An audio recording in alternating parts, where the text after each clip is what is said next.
Не навлегував и претходно и сега во политички случување и политичко мислење, затоа што сметам и секојаш така треба да биде. Ова е комисија за делумнички мандатно-имунитетни прашања, најмалку политика треба да има и да се расправа. Јас на крај кажав, колку го свативте вие, господине Мисовски, тоа е на вас.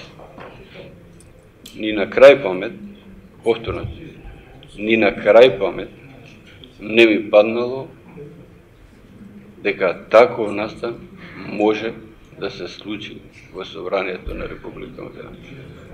Јас сум имал како председател на Собрание и претходни настани кои што до границата на нормалата. Имало случаеви кај што пратеници од СДС ми влегува во кабинетот во 2010-та, 30 пратеници кој беше за законот за стечај, знаете случајот што беше.